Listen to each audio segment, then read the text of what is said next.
Hi friends, welcome to Nishi vlogs. ఈరోజు నేను చెప్పే కథ పేరు పనిలోనే ఆరోగ్యం. పని చేయడం వల్ల ఆరోగ్యంగా ఎలా ఉంటారో ఈ కథ ద్వారా తెలుసుకుందాం.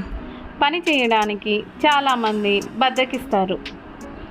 అలా బద్ధకించడం వల్ల ఏం జరుగుతుందో ఉదాహరణగా ఈ కథ చెప్పుకుందాం.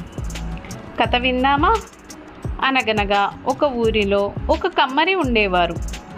అతడు తన కొలిమిలో ఒక ఇనుప ముక్కతో 2 కొడవళ్ళు తయారు చేశాడు.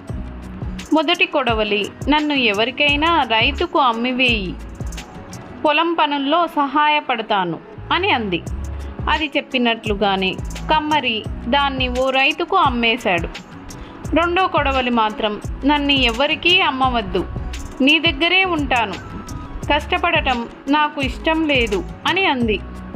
అది కోరుకున్నట్లే కమ్మరి దాన్ని అమ్మకుండా ఓ మూలన పడేశాడు. ఇలా కొన్ని రోజులు గడిచాయి. కొంతకాలానికి ఆ రైతు గడ్డి మోపును కొడవలిని పట్టుకొని ఇంటికి వెళ్తూ ఏదో పని మీద కమ్మరి దగ్గరికి వచ్చాడు. రైతు చేతిలోని కొడవలి ముందు కంటే ఇప్పుడు తలతలా మెరుస్తోంది. కమ్మరి దగ్గర మూలన పడి ఉన్న కొడవలి మాత్రం తుప్పు పట్టిపోయి ఉంది. మన ఇద్దరం ఒకే ఇనుప ముక్క నుంచి ఒకే రోజు తయారయ్యాం. నీడపాటున ఉన్నా సరే నేనేమో ఇలా తుప్పు పట్టి చాలా దారుణంగా తయారయ్యాను. ఎండనక వాననక నిత్యం పనిచేస్తూ ఉన్న నువ్వేమో అరిగిపోకుండా కరిగిపోకుండా చక్కగా మెరుస్తున్నావు.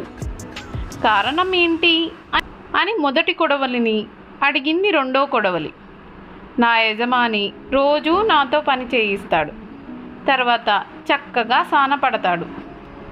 కానీ నీకు ఆ అవకాశం లేదు, కాబట్టి నువ్వు తుప్పు పట్టిపోయావు.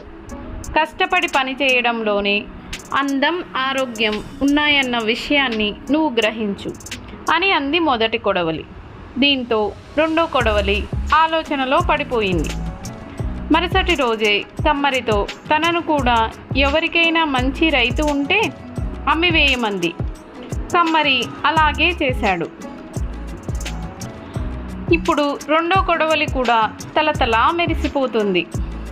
అది చూసుకొని రెండో కొడవలి చాలా మురిసిపోతోంది. ఈ కథ ద్వారా కష్టపడితే ఫలితం లభిస్తుంది అనడానికి ఒక ఉదాహరణగా చెప్పుకోవచ్చు. పని చేయడం వల్ల అందం, ఆరోగ్యం రెండూ ఉంటాయని ఈ కథ ద్వారా మనం తెలుసుకోవచ్చు.